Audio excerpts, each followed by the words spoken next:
Reading library میں خوش آمدید۔ مشعل راہ البم میں عصمت انبیاء پارٹ 3۔ عصمت انبیاء کے متعلق شبہات اور اس کی جوابات۔ شبہ: اللہ تعالیٰ فرماتے ہیں فعصیٰ آدم ربہ فغویٰ، آدم علیہ السلام نے رب کی نافرمانی کی پس گمراہ ہو گئے۔ اس سے آدم علیہ السلام کا گناہ اور گمراہی دونوں معلوم ہو سکتے ہیں۔ جواب: یہاں جو عصیان کا لفظ ہے تو اس سے مراد گناہ نہیں ہو سکتا، بلکہ لوگوں کو ایسا معلوم ہو جاتا ہے کہ اس نے عصیان کیا، لیکن رب نے یہ بھی فرمایا فنسی ولم نجد لہ عزما، بس وہ بھول گئے اور ہم نے اس کا قصد نہیں پایا تھا۔ اگر کسی نے بھول سے روزہ توڑا تو اس کا روزہ نہیں ٹوٹا۔ کہا جائے گا کفارہ، جب قضا نہیں تو کفارے کا سوال پیدا نہیں ہو سکتا، حالانکہ وہ شکل گناہ کسی معلوم ہوتی ہے لیکن اندر سے گناہ نہیں۔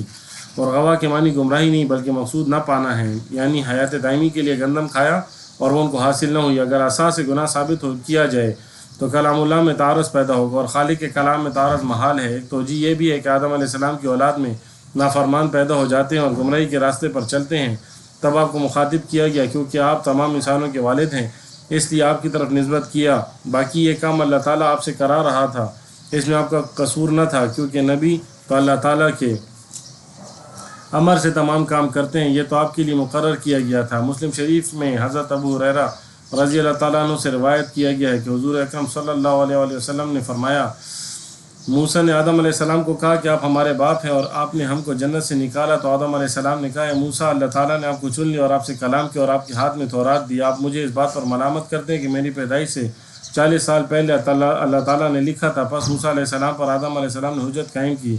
نبی کریم صلی اللہ علیہ وسلم نے 3 بار فحج آدم و موسیٰ فرمایا۔ حافظ الپوری رحمۃ اللہ علیہ فرماتے ہیں یعنی جنت نسل پیدا کرنے کا مقام نہ تھا، اس لیے گندم کا دانہ بابا آدم علیہ السلام کے لیے بہانہ بنایا گیا۔ اسماعیل حقی رحمۃ اللہ علیہ نے روح البیان میں فرمایا، جان لو کہ معصیت حرام کام کو قصداً کرنے کو کہا جاتا ہے اور ذلت گناہ نہیں ہے جس سے صادر ہو جائے، کیونکہ بغیر قصد کے کرنا ہوتا ہے، لیکن یہ مباح فعل واقع ہوتا ہے۔ پس اگر اس آیت کریمہ میں معصیت لفظ ذکر ہوا ہے تو یہ مجازی ہے، کیونکہ انبیاء علیہ السلام گناہ کبیرہ اور صغیرہ دونوں سے معصوم ہوتے ہیں، نہ کہ ذلات سے۔ اعلیٰ حضرت احمد رضا خان بریلوی رحمۃ اللہ علیہ کنز الایمان میں لکھتے ہیں، اور آدم سے اپنے رب کے حکم میں لغزش واقع ہوئی تو جو مطلب چاہا تھا اس کی راہ نہ پائی۔ اس کی تفسیر میں مفتی احمد یار خان رحمۃ اللہ علیہ لکھتے ہیں، یعنی جس مقصد کے لیے گندم کھائی تھی وہ حاصل نہ ہوا، یعنی حیات دائمی۔ خیال رہے کہ انبیاء کرام کے عصیان کے معنی گناہ نہیں بلکہ لغزش و خطا ہے، جیسے اللہ تعالیٰ کے لیے وجہ اور ریت کے معنی ید کے معنی یہ ہاتھ پاؤں نہیں، کسی چیز کے معنی منصوب الیہ کے لحاظ سے ضروری ہیں۔ آنکھ بیٹھ گئی، گلا بیٹھ گیا، دکان بیٹھ گئی، دل بیٹھ گیا، روب بیٹھ گیا، ان میں بیٹھنے کے معنی الگ الگ ہیں۔ مولانا محمد ایوب دہلوی رحمۃ اللہ علیہ مقالات ایوبی میں لکھتے ہیں، حق اور صدق واقع اس کے قول و کلام سے پہلے نہیں ہے تاکہ وہ صدق و حق اور واقع بولے، بلکہ مجرد اس کے کہتے ہی صدق و حق واقع متحقق ہو جاتا ہے۔ لہٰذا نبی سچ نہیں بولتا بلکہ جو بولتا ہے وہی سچ ہے، یعنی سچ اللہ اور رسول کے قول کے تابع ہے، اللہ اور رسول کا قول سچ کے تابع نہیں، کیونکہ صداقت اور حقائق اور واقعات اس کے قول کی متحقق ہوئی ہیں، اس کا قول صداقت اور حقیقت اور واقعیت کا تابع نہیں ہے۔ مقالات ایوبی حصہ 100 میں 180۔ یہی مؤلف آگے لکھتے ہیں، نبی کی پوری عمر معصومیت کی ہے، اس کے باوجود کچھ ایسے حالات ظاہر ہوئے جو بظاہر معصومیت کے خلاف ہیں، لہٰذا ان حالات کو متشابہ قرار دیا گیا۔ خوب سمجھ لو کہ آیات کا تسلیم کرنا نبی کی معصومی پر موقوف ہے۔ اگر آیات سے نبی کی معصومی پر استدلال کیا جائے گا تو حصر لازم آئے گا، اور اگر آیات سے غیر معصومی پر استدلال کیا جائے گا تو اس وقت آیات خود غیر معصوم ہے، اس لیے آیات قابل استدلال نہ رہیں گی، کیونکہ اس وقت نبی کا غیر معصوم ہونا موقوف ہو گیا۔ آیات کے معصوم ہونے پر اور آیات کا معصوم ہونا موقوف ہے، نبی کے معصوم ہونے پر نبی کا غیر معصوم ہونا نبی کے معصوم ہونے پر موقوف ہو گیا، اور یہ محض تخلیط اور لغو ہے، اور لغو سے اعتراض باعث فلاح ہے۔ لہٰذا انبیاء کرام کی غیر معصومی سے اعتراض اور معصومی پر ایمان باعث فلاح ہے۔ شبہ: ابلیس نے بھی سجدہ نہ کر کے خدا کا حکم نہ مانا، اور آدم علیہ السلام نے بھی گندم کھا کر جرم کیا، دونوں کو سزا بھی دی گئی۔ ابلیس کو فرشتوں کی جماعت سے نکالا گیا اور آدم علیہ السلام کو جنت سے نکالا گیا۔ جواب: ابلیس سجدہ نہ کرنے مجرم تھا اور اس کو سزا بھی ملی، اور حضرت آدم علیہ السلام ناصی تھے اور انہیں سزا ملی، کیونکہ شیطان نے قصداً انکار نہیں کیا بلکہ حکم رب تعالیٰ کو غلط سمجھ کر اس کے بالمقابل گفتگو کرنے کی ہمت کی۔ بولا خلقتنی من نار وخلقتہ من طین، جس کے سزا میں فرمایا گیا فاخرج منہا فإنک رجیم وإن علیک لعنتی الی یوم الدین۔ گویا یہ زمین اس کے لیے کالے پانی کی طرح سزا کی جگہ تجویز کی گئی کہ وہ قیامت تک ذیل و خوار اور لاہور کے کوڑے کھاتا پھرے۔ اور آدم علیہ السلام کے متعلق فرمایا، بس اس نے بھلا دیا اور ہم نے اس کو قصداً نہیں پایا۔ شبہ: اللہ تعالیٰ فرماتا ہے فَأَزَلَّهُمُ الشَّيْطَانُ آدم علیہ السلام ہوا کو شیطان نے پھسلا دیا، معلوم ہوا کہ شیطان کا دعویٰ انبیاء پر چل جاتا ہے، پھر آپ نے کیوں کہا کہ شیطانوں تک نہیں پہنچ سکتا؟ جواب: شیطان کبھی بھی انبیاء علیہ السلام کو نہیں پھسلا سکتا۔ قرآن مقدس میں ہے، شیطان نے کہا میں ان تمام کو گمراہ کروں گا سو آپ کے مخلصین بندوں کے اس سے معلوم ہوا کہ شیطان ان کو گمراہ نہیں کر سکے گا۔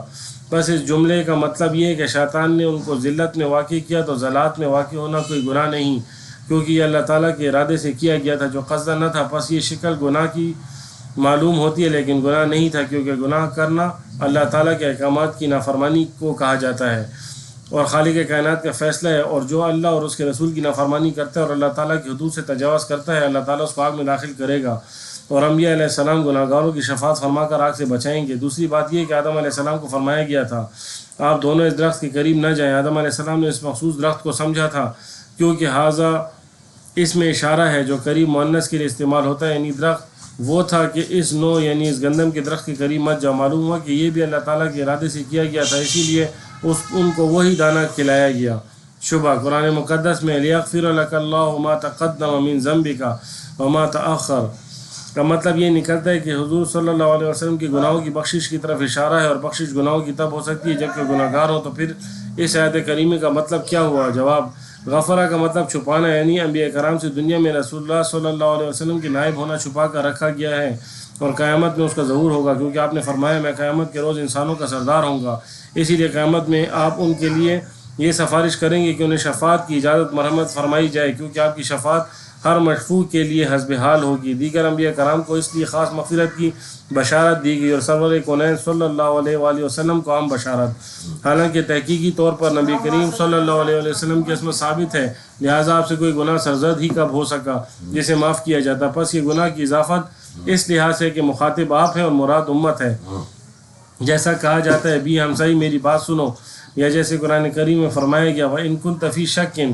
اس میں خطاب آپ سے کیا گیا، لیکن مراد وہی لوگ ہیں جو قرآن کریم میں شک کرتے ہیں، اور یہ یقیناً معلوم ہے کہ رسول اللہ صلی اللہ علیہ وآلہ وسلم کو قرآن کریم میں ہرگز کسی قسم کا شک و شبہ نہیں تھا۔ اس سے مراد آپ کے بعض امتی کہلانے والوں کے شکوک و شبہات ہیں۔ اسی طرح یہ بھی ارشاد ہے لَإِنْ أَشْرَكْتَ لَيَحْبَطَنَّ عَمَلُكَ، اے سننے والے اگر تو نے، اس سے وہی لوگ مراد ہیں جو آپ کی امتی کہلائیں گے اور شرک ساگر میں غوطے لگائیں گے۔ پس جانا چاہیے کہ وہ وعدہ مغفرت تو آپ کی تعریف و توصیف میں وارد ہوا ہے، یعنی فخر دو عالم صلی اللہ علیہ وآلہ وسلم سے فرمایا گیا تاکہ اللہ تعالیٰ تمہارے سبب معاف کرے گناہ تمہارے اگلوں کے اور تمہارے پچھلوں کے، کیونکہ نبی کریم صلی اللہ علیہ وآلہ وسلم تو گناہوں سے معصوم تھے۔ پس مغفرت کے ساتھ مخاطب اگرچہ آپ ہیں لیکن مراد وہ پہلے لوگ ہیں جو حضرت آدم علیہ السلام سے آپ کے زمانے مبارک تک ہوئے، اور پچھلوں سے وہ مقصود ہیں جو آپ کے زمانے اقدس قیامت تک امتی ہوں گے، کیونکہ سارے انسان خواہ وہ اگلے ہوں یا پچھلے سب نبی آخر زماں صلی اللہ علیہ وآلہ وسلم کی امتی ہیں، کیونکہ کوئی امت ایسی نہیں جو اللہ تعالیٰ کے نزدیک آپ کی شریعت کے تحت نہ ہو، اور یہ امر ثابت ہے کہ ہر ایک شریعت رسول اللہ صلی اللہ علیہ وآلہ وسلم ہی کے اس میں باطن سے ہے، کیونکہ آپ تو اس وقت نبی تھے جبکہ آدم علیہ السلام پانی اور مٹی میں تھے۔ آپ سارے انبیاء کرام اور مرسلین اعظام کے سردار ہیں، کیونکہ آپ سید الناس ہیں، اور انبیاء و مرسلین کا شمار بھی بنی نوع انسان میں ہے۔ پس معلوم ہونا چاہیے کہ اسی وجہ سے اللہ تعالیٰ نے محمد رسول اللہ صلی اللہ علیہ وسلم کو بشارت دی تاکہ اللہ تعالیٰ تمہارے سبب معاف کرے گناہ تمہارے اگلوں اور پچھلوں کے، کیونکہ آپ کی رسالت تمام انسانوں کی طرف عام ہے، اور یہ ارشاد باری تعالیٰ اس وضاحت کے لیے کافی ہے وَمَا أَرْسَلْنَاكَ إِلَّا كَافَّةً لِلنَّاسِ، اور اے محبوب ہم نے تم کو نہیں بھیجا مگر ایسی رسالت سے جو تمام لوگوں کو گھیرنے والی امت ہونے کے لیے لوگوں کا آپ کی رعیت حاصل کرنا شرط نہیں، جس طرح اپنے جسم اطہر کے ساتھ موجود ہونے کے زمانے میں حضرت علی اور حضرت معاذ رضی اللہ تعالیٰ عنہ کو یمن کی طرف تبلیغ و دعوت کے لیے بھیجا تھا، اسی طرح حضرت آدم علیہ السلام کی پیدائش کے وقت سے گزشتہ انبیاء کرام کو ان کی جانب بھیجا جاتا رہا ہے جو لوگوں کو اللہ تعالیٰ کی طرف بلاتے رہے۔ پس سارے انسان آدم علیہ السلام سے لے کر قیامت تک آپ کی امت ہیں۔ بس اللہ تعالیٰ نے اگلے لوگوں اور پچھلوں کے گناہوں کو معاف کرنے کی آپ کو خوشخبری سنائی ہے، اس میں مخاطب اگرچہ آپ ہیں لیکن مقصود دوسرے آدمی ہیں کہ اللہ تعالیٰ سب کو بخش دے گا اور سب کو سعادت مندی سے سرفراز کرے گا، اور اللہ تعالیٰ کی عام رحمت کے آپ ہی لائق ہیں جس نے ہر چیز کو گھیرا ہوا ہے، اور یہ آپ کے عام مرتبے کے باعث کیونکہ آپ تمام انسانوں کی جانب مبعوث فرمائے گئے ہیں، اور نہ صرف اپنے زمانے سے قیامت تک کے لیے ہیں بلکہ یہی خبر دی ہے کہ آپ کو سارے انسانوں کی طرف رسول بنا کر بھیجا گیا، اور نو انسانی کا سلسلہ آدم علیہ السلام سے تا قیامت ہے۔ پس اگلے پچھلے گناہوں سے اللہ تعالیٰ کی مغفرت کے خطاب میں سارے امتی مقصود ہیں، اور اللہ تعالیٰ بڑا فضل والا ہے۔ شبہ، اللہ تعالیٰ نے فرمایا ہے وَنَادَى نُوحٌ رَبَّهُ فَقَالَ رَبِّ إِنِّ ابْنِي مِنْ أَهْلِي وَإِنَّ وَعْدَكَ الْحَقُّ وَأَنْتَ أَحْكَمُ الْحَاكِمِينَ قَالَ يَا نُوحُ إِنَّهُ لَيْسَ مِنْ أَهْلِكَ إِنَّهُ عَمَلٌ غَيْرُ صَالِحٍ فَلَا تَسْأَلْنِ عَنْ مَا لَيْسَ لَكَ بِهِ عِلْمٌ إِنِّي أَعِظُكَ أَنْ تَكُونَ مِنَ الْجَاهِلِينَ۔ اور پکارا نوح نے اپنے رب کو اور عرض کی میرے پروردگار میرا بیٹا بھی تو میرے اہل سے ہے اور بے شک تمہارا وعدہ حق ہے اور تم احکم الحاکمین ہو۔ فرمایا بے شک وہ تمہارے اہل سے نہیں ہے کیونکہ اس کا عمل نیک نہیں ہے، تم اس کے متعلق مت پوچھو جس پر تجھے علم نہ ہو، میں تجھے نصیحت کرتا ہوں کہ نہ ہو جانا نادانوں سے۔ سورہ ہود آیت 45۔ اللہ تعالیٰ نے جو اس آیت مبارکہ میں فرمایا انہو لیس من اہلک انہو عمل غیر صالح، اس پر دال ہے کہ وہ اس کا بیٹا نہیں، اور جب بات یہ ہو تو پھر یہ قول ان النبی من اہلی والے الفاظ جھوٹے ہوئے اور یہ گناہ ہے۔ دوسری بات یہ ہے کہ نوح علیہ السلام کا سوال کرنا گناہ تھا۔ 3 آیتوں سے پہلے آیت کہ لا تسألن ما لیس لک بہ علم، تم اس کے متعلق مت پوچھو جس پر تجھے علم نہ ہو، اور انی اعظمک ان تکون من الجاہلین، میں تجھے نصیحت کرتا ہوں کہ نہ ہو جانا نادانوں سے۔ دوسری آیت جس میں نوح علیہ السلام سے خبر ہے، عرض کرنے لگے میرے پروردگار میں پناہ مانگتا ہوں تجھ سے کہ میں سوال کروں تجھ سے ایسی چیز کا جس کا مجھے علم نہیں، اور اگر تو مجھے نہ بخشے اور مجھ پر رحم نہ کرے تو میں ہو جاؤں گا ضیاءکاروں سے۔ تیسری آیت یہ قول اس کا عمل اچھا نہیں ہے، اس میں 2 قرأت ہیں۔ امام کا صحیح عمل غیر صالح ہے، تو معلوم یہ ہوا کہ تمہارے بیٹے کا عمل اچھا نہیں ہے، اور باقی قرأ تنوین اور پیش سے پڑھتے ہیں تو پہلے مرجوح ہے کیونکہ وہ موصوف کے ضمیروں کا تقاضا کرتے اور یہ خلافت اصل ہے، تو دوسری قرأت معین ہوئی۔ اور اس قول میں یا ہاں یعنی انہو ضمیر ہے، اور ضمیر کے لیے ضروری ہے کہ پہلے مذکور کی طرف راجع ہو، اور یہاں پہلا مذکور یا تو سوال ہے اور یا بیٹا، تو بیٹے کی طرف راجع ہونا جائز نہیں کیونکہ بیٹا تو عمل صالح والا نہیں بلکہ وہ غیر صالح عمل والا ہے، پس ضمیروں کا وہ تقاضا کرتا ہے اور وہ خلاف اصل ہے، تو ثابت ہوا کہ ضمیر راجع ہے سوال کی طرف کہ اس کا عمل اچھا نہیں تھا۔ یہ شبہات نوح علیہ السلام کے متعلق پیدا ہوتے ہیں اور یہ ان کی عصمت کے خلاف معلوم ہوتے ہیں۔ اس کا کیا جواب ہوگا؟ جواب، پہلے شبہ کا اس جواب ہے کہ مفسرین اس بیٹے کے متعلق 3 مختلف اقوال لکھتے ہیں۔ پہلا قول یہ ہے کہ یہ ان کے پشت سے تھا کیونکہ آیت کریمہ میں ہے وَنَادَى نُوحٌ ابْنَهُ۔ پھر اس بات پر اختلاف کرتے ہیں، بعض نے یہ کہا کہ یہ تمہارے اس گھر والوں سے نہیں جس تمہارے ساتھ نجات پانے کا وعدہ کیا گیا، اور کسی نے یہ بھی کہا کہ یہ تمہارے دین کے اہل والوں میں سے نہیں ہے، اور یہ قول ابن عباس و سعید بن جبیر و ضحاک و اکرم و میمون بن مہران کا ہے۔ دوسرا قول یہ ہے کہ یہ ان کی بیوی کا لڑکا تھا، ان کے گھر کے بیٹوں کے اختلاط کی وجہ سے ان پر بیٹے کا اطلاق ہوا ہے، جیسا کہ ابلیس ملائکہ کے ساتھ خلط ہوا، اور جب ملائک کو آدم علیہ السلام کو سجدے کے لیے کہا گیا تو وہ بھی اس حکم میں شریک تھا اور اس پر بھی ملائکہ کا نام بولا گیا، تو یہ قول اس پر دلالت کرتا ہے، اور باقی علماء سے بھی اس کے متعلق یہی ذکر ہے۔ تیسرا قول یہ ہے کہ والد زنا تھا، اور یہ قول حسن بصری و مجاہد بن ابن جری و عبید بن عمیر کا ہے، لیکن یہ 2 اقوال ضعیف ہیں اس قول سے، اور تیسرا قول بہت زیادہ ضعیف ہے کیونکہ انبیاء کے منصب کے خلاف ہے کہ وہ لڑکا نبی کی بیوی کا اور وہ عورت اس سے قبل زنا کر چکی ہے، یہ محال ہے اس لیے کہ نبی کی بیوی زانیہ نہیں ہو سکتی۔ دوسرے شبے کا جواب یہ ہے کہ ہم یہ نہیں مانتے کہ اس نے مطلقاً بیٹے کے لیے دعا کی ہو، بلکہ اس کے لیے ایمان شرط ہے، تو یہ نہیں کہا جا سکتا کہ اللہ تعالیٰ نے کیوں فرمایا۔ اور نوح علیہ السلام نے فرمایا کیونکہ ہم کہتے ہیں کہ منع ہے کہ نوح علیہ السلام سے منع کیا گیا، اور اگر یہ ان سے واقع نہ ہو جیسا کہ ہمارے نبی صلی اللہ علیہ وسلم شرک سے منع کیا گیا تھا جو فرمایا گیا، اگرچہ یہ ان سے واقع نہیں ہوا تھا، پس جو یہ اللہ تعالیٰ کا قول ہے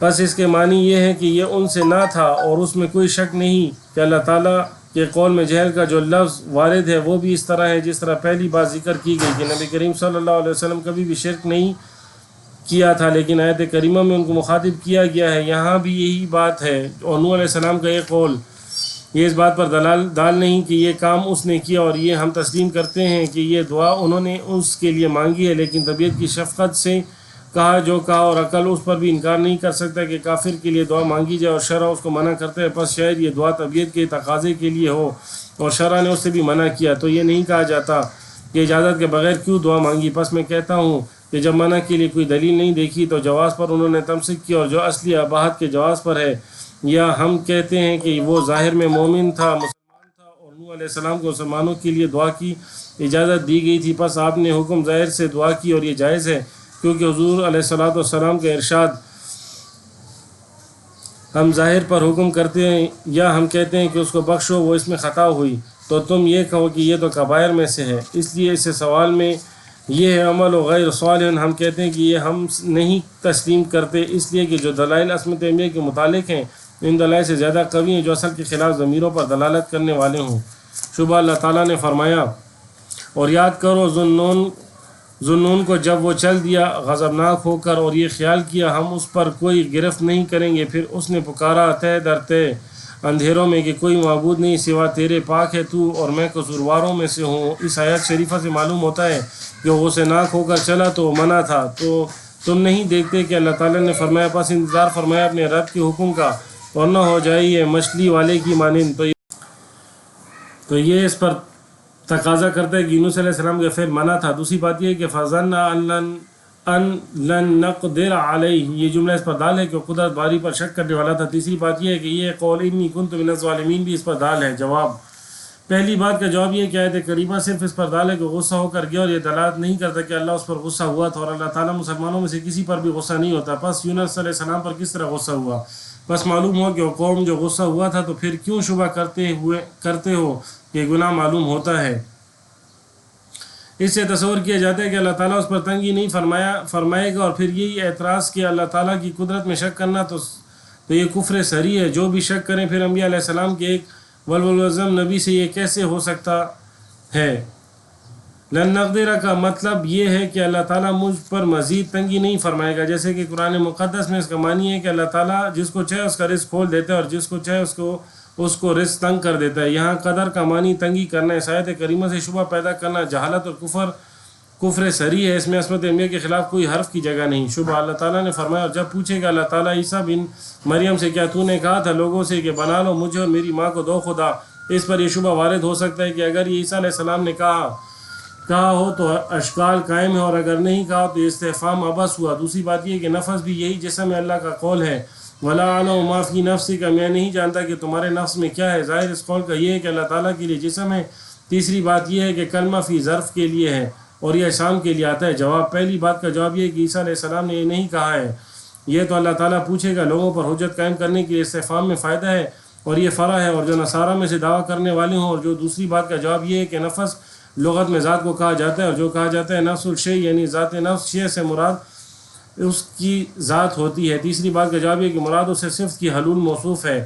دوسرا شبہ یہ ہے کہ اس قول میں کہ اللہ تعالیٰ کا ارشاد ہے اگر تو انہیں عذاب دے تو بندے ہیں تیرے، اور اگر تو بخش دے ان کو تو بلا شبہ تو ہی سب پر غالب ہے اور بڑا دانا ہے۔ اس کا جواب یہ ہے کہ مقصود اس کلام سے اللہ تعالیٰ کو یہ کام سپرد کرنا ہے کلی طور پر، اور اعتراض کا چھوڑنا، اور اس کا حقیقی معنی یہ ہے کہ جو کرتا ہے اس سے نہیں پوچھا جائے گا۔ شبہ، وَهَلْ أَتَاكَ نَبَأُ الْخَصْمِ، اور کیا تمہیں آئی ہے خبر جھگڑے کا؟ اس آیت شریفہ کا ذیل میں جو مفسرین نے داؤد علیہ السلام کا ایک واقعہ نقل ہے وہ یہ کہ داؤد علیہ السلام اوریا کی بیوی پر عاشق ہوا، اور اس نے اس کے شوہر کے لیے ایک ہیلا بنایا اور اس کو قتل کیا، بس آپ نے اس عورت سے نکاح کیا۔ جواب، یہ انبیاء کرام کی شان کے خلاف ہے، بلکہ تمام فسقوں سے بھی برا ہے۔ دوسری بات یہ کہ اللہ تعالیٰ نے داؤد علیہ السلام کو اس واقعے کے اچھے اور صاف سے یاد کیا، تو جو حکایت میں نقل ہے وہ اس کی صفات حمیدہ کے خلاف معلوم ہوتی ہے، اور وہ اوصاف حمیدہ یہ بیان ہوئی ہے۔ تو یہاں ید سے مراد قوت مراد ہے، اور اس میں کوئی شک نہیں کہ اس سے دینی قوت مراد ہو، کیونکہ دین کے علاوہ قوت تو کافروں کے بادشاہوں میں بھی موجود ہے، جو تعریف کے لیے یہی لفظ استعمال ہوا ہے۔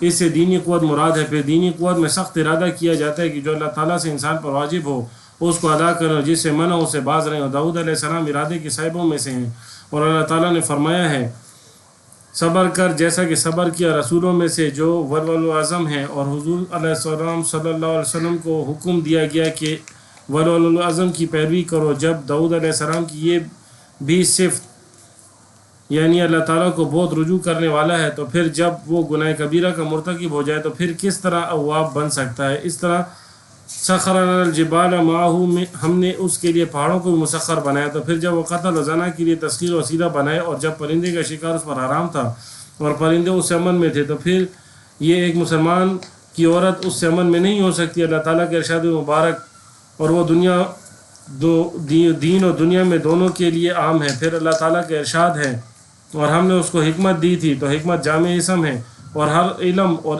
عمل اور علم کے لیے ہے، تو یہ کس طرح ناجائز ہو سکتا ہے کہ اللہ تعالیٰ اس کے لیے حکمت فرماتا ہو اور وہ شیطانی کام میں ملوث ہو۔ اور جب اللہ تعالیٰ نے صاف سے یاد کیا تو جو کہانی اس کے متعلق ذکر ہے وہ باطل ہے، کیونکہ اللہ تعالیٰ کا یہ بھی قول ہے، اے داؤد ہم نے تمہیں خلیفہ بنایا۔ پھر اللہ تعالیٰ کا خلیفہ ایسا فعل کس طرح کر سکتا ہے؟ اور اس واقعے کے بعد یہ نقل ہے، ہم نے تمہیں زمین میں خلیفہ بنایا، تو پھر وہ زمین میں کس طرح خلیفہ بن سکتا ہے جبکہ وہ دوسروں کی بیویوں پر عاشق ہوتا بھی ہو اور ان کی بیوی کے حصول کے لیے اس کو ہلاکت کے لیے بھیج دیتے بھی ہوں، الیاذ باللہ۔ ان دلائل سے معلوم ہوا کہ داؤد علیہ السلام پر جن کذابوں نے جھوٹی کہانی منسوب کر کے لکھی ہے یہ من گھڑت ہے اور انبیاء علیہ السلام کی شان کے خلاف ہے۔ اگر کوئی یہ کہے کہ اس واقعے کو تو بہت سے محدثین نے نقل کیا ہے، تو اس کا جواب یہ کہ اگر یہ لکھے بھی تو یہ قرآنی دلائل ان کے اس واقعے کے ابطال کے لیے کافی ہیں۔ اور امام راضی رحمۃ اللہ علیہ نے لکھا ہے کہ سعید بن مصیب سے روایت ہے اور حارث العود اور سے کہ حضرت علی رضی اللہ عنہ فرماتے تھے جو تمہیں داؤد علیہ السلام کا واقعہ بیان کریں تو جو سزا افطرہ باندھنے کے لیے قصاص مقرر ہے کہ وہ 260 درے ہیں، تو انبیاء پر افطرہ باندھنے والوں کے لیے بھی یہ قصاص ہے۔ اور اس واقعے کی خبر عمر بن عبدالعزیز کو دی گئی، پس آپ کے پاس اہل حق میں سے ایک شخص موجود تھا، تو اس نے اس واقعے کے بیان کرنے والے کی تہذیب کی اور کہا کہ جو واقعہ کتاب اللہ میں ہم اس کے خلاف تلاش نہیں کر سکتے۔ تو عمر بن عبدالعزیز رحمۃ اللہ علیہ نے فرمایا کہ آپ کا کلام مجھے سورج طلوع ہونے سے زیادہ محبوب ہے۔ جب یہ ثابت ہوا تو پھر اہل حق نے جو اس آیت کے متعلق لکھا اور درج کیا جاتا ہے، اور یہ الفاظ خصوصاً امام راضی نے لکھے اور وہ لکھتے ہیں کہ ایک جماعت نے خبر دی ہے کہ ان لوگوں نے اس کے محل کے گردا گرد گھیرا ڈالا اور آپ کو قتل کرنے کا ارادہ کر چکے تھے اور آپ کے اہل بیت کے لیے بڑے برے خیالات رکھتے تھے، لیکن جب آپ کے محل میں داخل ہوئے اس وقت میں وہ گمان کرتے تھے کہ وہ غفلت میں ہے۔ جب انہوں نے داؤد علیہ السلام کو دیکھا تو ڈر گئے، اس لیے کہ اس وقت عرف میں کسی کے مکان میں کوئی داخل نہ ہوتا بلکہ برے ارادے سے چوری کرنے کے لیے قتل کرنے کے لیے۔ جب گھر والا بڑا ہو تو پس وہ ڈر سے آپ کے پاس ہے اور یہ بہانہ بنا کر کے ہمارے درمیان فیصلہ کر لو۔ ایک نے کہا میری ایک بھیڑ ہے اور ایک دوسرے کی 99 بھیڑیں ہیں، اور یہ کہتا ہے کہ مجھے اپنی ایک بھیڑ دے دو۔ تو داؤد علیہ السلام نے گمان کیا کہ جس ارادے سے آئے تھے، لیکن انہوں نے ظاہری حال کو دیکھ کر کچھ نہیں کہا، اور آپ اگرچہ انہوں صاف والے تھے لیکن آپ نے ان سے بدلہ نہیں لیا اور ان کے لیے استغفار مانگی۔ آپ کو یہ نہیں کہہ سکتا کہ صرف انسان اپنے نفس کے لیے استغفار مانگ سکتا ہے، دوسروں کے لیے نہیں، کیونکہ اللہ تعالیٰ ملائک کی وصف بیان کرتے ہوئے ارشاد فرماتے ہیں وہ ان لوگوں کے لیے استغفار مانگتے ہیں جنہوں نے ایمان لائے ہیں۔ اور یعقوب علیہ السلام کے بچوں نے اپنے والد سے کہا ہمارے والد ہمارے لیے استغفار مانگو۔ پھر اللہ تعالیٰ نے فرمایا اس کا معنی یہ ہے کہ ہم نے داؤد علیہ السلام کے لیے ان کو بخش دیا اور ان کی سفارش قبول کی ان کے اس کام میں۔ اب ہم اس بات کے محتاج نہیں ہیں کہ یہ 2 ملائک تھے۔ داؤد علیہ السلام کے متعلق قرآن مقدس میں دوسرا واقعہ بھی ذکر ہے، اور یاد کرو داؤد علیہ السلام کو جب وہ فیصلہ کر رہے تھے ایک کھیتی کے جھگڑے کا، جب رات کے وقت چھوٹ گئیں ان میں ایک قوم کی بکریاں اور ہم ان کے فیصلے کا مشاہدہ کر رہے تھے، سو ہم نے سمجھا دیا اور وہ معاملہ سلیمان کو۔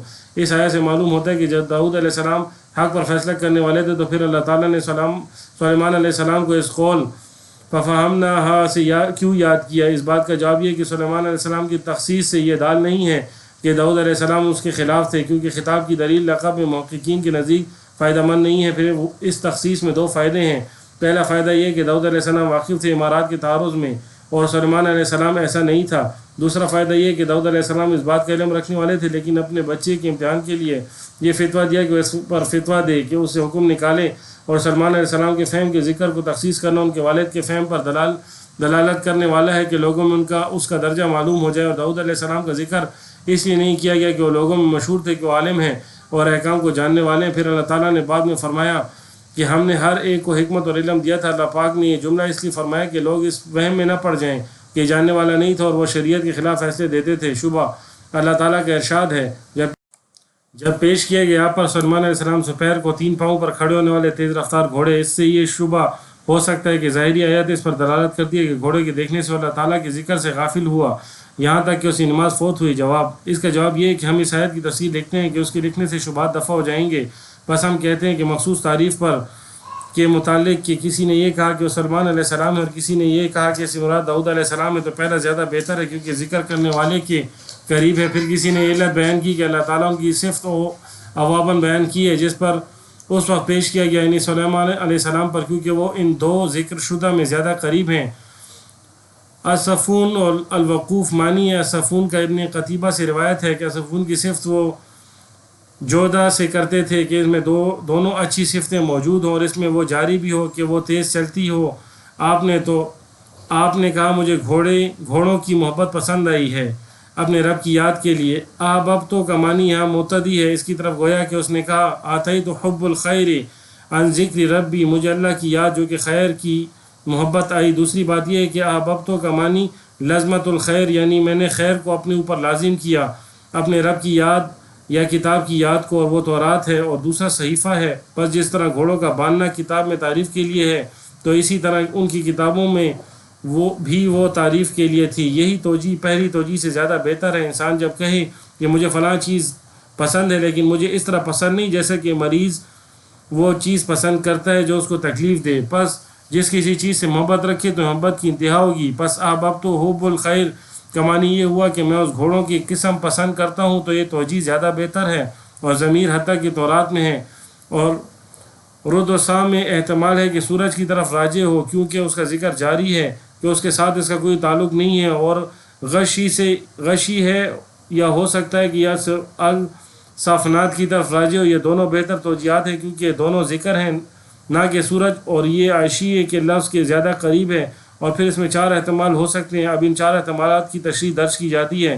پہلا احتمال، اگر ضمیر الصافنات کی طرف راجع ہو تو گویا کہ اس نے کہا یہاں تک کہ 3 پاؤں پر کھڑے ہونے والے گھوڑے پر دے میں چھپ گئے، تو الصافنات الہ کے معنی میں ہے. دوسرا احتمال، اگر سورج ضمیر کی طرف راجع ہو تو گویا اس نے کہا سورج ڈوبنے تک پردے میں، یعنی سورج پلٹا. کہا گیا ہے کہ جب داؤد علیہ السلام سے نماز فوت ہوئی تو آپ نے اللہ تعالیٰ سے سورج واپس ہونے کی دعا کی. پس یہ توجیہ بعید ہے کیونکہ یہ قول خطاب میں جمع کے لیے ہے تو اللہ تعالیٰ اس کے مثل اس طرح مخاطب نہیں ہو سکتا. تیسرے احتمال کی شکل، پہلا ضمیر سورج کی طرف اور دوسرا ضمیر الصافنات کی طرف راجع اور اس بات کی طرف زیادہ لوگ گئے ہیں. پس اس کا معنی یہ ہوا کہ یہاں تک سورج پردے میں چھپ 3 پاؤں پر کھڑے ہونے والے گھوڑے میری طرف واپس ہوئے. پس یہ توجیہ زیادہ بعید ہے اس لیے کہ 2 ضمیر ایک جگہ آئے ہیں تو بغیر دلیل کے تفریق کرنا جائز نہیں. چوتھے احتمال کی تشریح، اگر پہلا ضمیر الصافنات کی طرف راجع اور دوسرا شمس کی طرف ہو تو اس بات کی طرف بھی کوئی نہیں گیا تو ہاتھ پھیرنے لگے ان کی پنڈلی اور گردنوں پر. اکثر کہتے ہیں کہ ان کو تلوار سے مارا، یہ بات بھی بعید ہے. پس اگر پنڈلی اور گردنوں کو مسح کرنا کاٹنا ہو تو کہنے والا کہہ سکتا ہے کہ کا یہ معنی ہوا کہ میں نے فلاں کا سر اور ہاتھ کاٹے، یا اللہ تعالیٰ کے ایک قول کا معنی یہ ہوا کہ اپنے سر اور پیروں کو کاٹ دو. تو یہ توجیہ بعید از قیاس ہے کیونکہ اگر کوئی کہ مس ہے اس کا سر تلوار سے کاٹا گیا تو اس سے گردن مارنا ہوتا ہے، اور جب تلوار کا ذکر بھی نہ ہو تو اس سے کس طرح گردن کاٹنا مراد ہو سکتا ہے. پھر یہ قول ان کا سے کاٹنا مجاز لیا جا سکتا ہے. پس جب تلوار کا ذکر بھی نہ ہو تو پھر اس کا معنی کاٹنا کون تصور کرے گا. ہوشیہ نے گمان کیا کہ داؤد علیہ السلام نے دمشق کے ساتھ جہاد کیا تو جہاد میں ہزاروں گھوڑے ان کے ہاتھ آئے تو ایک دن وہ بیٹھے. اس کے بعد اس نے پہلی نماز پڑھی تو یہ سامنے ہوئے تو اس وجہ سے نماز اثر کا وقت دیا. اور عشیے سے مراد بھی یہی ہے کہ سورج غروب ہوا تو یہ مراد ہے اس قول کا. اور پھر اس کو گھوڑے پیش ہوئے تو اس قول سے پس آپ نے اللہ تعالیٰ کی تقرب کے لیے ان کو قربانی کیا. تو یہ قول فتفقہ مسح بالسوق والاعناق سے مراد یہ ہو سکتا ہے. اور یہ تو توجیہات ہے. اب اس کی تشریح مزید لکھی جاتی ہے. سمجھنا چاہیے کہ واقعہ جو ذکر ہوا 5 وجوہات سے اس واقعے کی تردید ہو سکتا ہے. پہلی وجہ، اللہ تعالیٰ نے سلمان علیہ السلام کی تعریف کر کے آیت کی ابتدا میں فرمایا نعم العبد، یعنی داؤد علیہ السلام اچھے آدمی تھے، تو اللہ پاک نے اس کو انعام میں سلمان علیہ السلام دیا. تو یہ بات ناممکن ہے کہ اللہ تعالیٰ نے داؤد علیہ السلام کو ایسے لڑکا دیا جو تاریک الصلاۃ ہو، تو رجوع کرنے والا اور تاریک نماز آیت زمانے میں کیسے ہو سکتا ہے. دوسری وجہ یہ ارشاد احببت حب الخیر عن ذکر ربی، اگر ہم اس کی تفسیر اس طرح کریں کہ میں نے گھوڑوں کو بہتر جانا اپنی رب کی یاد سے، تو یہ نفی کرتا ہے اس بات کو کہ جو انہوں نے ارادہ کر لیا کہ میں نے گھوڑوں کی محبت کو اللہ کی یاد پر ترجیح دی. تو اس کا معنی پیر کرم شاہ الازہری نے جمال القرآن میں یوں کیا ہے کہ جو عصمت انبیاء کے مذہب کو مد نظر رکھ کر لکھتے ہیں تو آپ نے کہا مجھے گھوڑوں کی محبت پسند آئی ہے اپنے رب کی یاد کے لیے، پھر انہیں چلانے کا حکم دیا یہاں تک کہ چھپ گئے، پردے کے پیچھے حکم دیا پس لاؤ انہیں میرے پاس. تیسری وجہ یہ ارشاد فتفقہ مسحن، تو ہاتھ پھیرنے لگے ان کی پنڈلی اور گردنوں پر. اس میں اس فرضی واقعے کی طرف کوئی اشارہ نہیں ملتا. چوتھی وجہ زمین کا راجع ہونا تورات میں شمس کی طرف، تو یہ غیر مذکور طور پر ترجیح دینا ہوگا اور قریب کو چھوڑ کر بعید پر ترجیح ہوگا، اور یہ جائز نہیں. اگر ہم اس کو بھی مان لیں بس پھر حکم زمین کا راجع ہونا میں الصفنات کی طرف ضمیروں کو الگ کرنا جو واضح نہ ہو ان اشیاء پر ظاہر ہو تو یہ توجیہ بھی صحیح نہیں. پانچویں وجہ یہ کہ صورت کافروں کے ساتھ مناظرے میں نازل ہوئی، اور اس واقعے سے مقصود یہ ہے کہ حضور علیہ السلام کو تکالیف پر صبر کا حکم دیا گیا ہے۔ پس ثابت ہوا کہ دلائل بالہرا پر اس پر دال ہیں کہ انبیاء کا معصوم ہونا واجب ہے، پس حکایات کی اتباع کرنا ہمارے لیے صحیح نہیں جو یہودیوں نے اپنی طرف سے گھڑی ہوئی ہیں۔ شبہ ارشاد باری تعالیٰ وجدہ کا ضلًا فہدیٰ، اس آیت کا مطلب معنی تو یہ ہو سکتا ہے کہ آپ کو گمراہ پایا پس تم کو ہدایت دی۔ اس آیت معلوم ہوتا ہے کہ حضور اکرم صلی اللہ علیہ وسلم پہلے ہدایت پر نہ تھے، تو یہ صاف عصمت انبیاء کے خلاف معلوم ہوتا ہے۔ جواب، اس کا جواب یہ ہے کہ ضال کا معنی گمراہ نہیں جیسا کہ ملحد نے سمجھ لیا ہے، بلکہ اس ضال کا معنی محبت ہے، جیسا کہ سورہ یوسف میں ہے انہ ابان لفی ضلال مبین، بے شک ہمارے والد بڑے محبت میں ہیں، یعنی یوسف علیہ السلام کے ساتھ آپ کی زیادہ محبت ہے۔ تو یہاں بھی ضلال کا معنی لگا کر اس کا ترجمہ یوں ہوگا اور آپ کو اپنی محبت میں خود رفتہ پایا تو منزل مقصود تک پہنچائے۔ ترجمہ زیادہ صحیح، اور یہ ترجمہ علامہ پیر کرم شاہ الازہری نے جمال القرآن میں کیا۔ اس طرح حضرت علامہ مولانا شاہ احمد رضا خان نے بھی اس طرح ترجمہ کیا ہے۔ باقی دوسروں نے جو ترجمہ گمراہی کیا ہے وہ تمام عصمت انبیاء پر داغ لگانے والے ہیں۔ شبہ قرآن مقدس میں ہے ہم خود آپ کو پڑھائیں گے پس آپ اسے نہ بھولیں گے بجوز اس کے جو اللہ چاہے۔ اس پر اعتراض یہ ہے کہ استثناء اس پر دال ہے، نسیان جائز ہے، یعنی جو آپ کو پڑھایا جاتا ہے آپ نہ بھولیں مگر اس کو جو اللہ چاہے، یعنی اللہ کے چاہنے سے آپ بھولتے ہیں۔ اس کا جواب یہ کہ نسیان چھوڑنے کے معنی میں ہے، جیسے کہ اللہ تعالیٰ نے فرمایا بس آج کے دن ہم اس کو چھوڑتے ہیں جیسا کہ انہوں نے اس دن کو چھوڑا تھا۔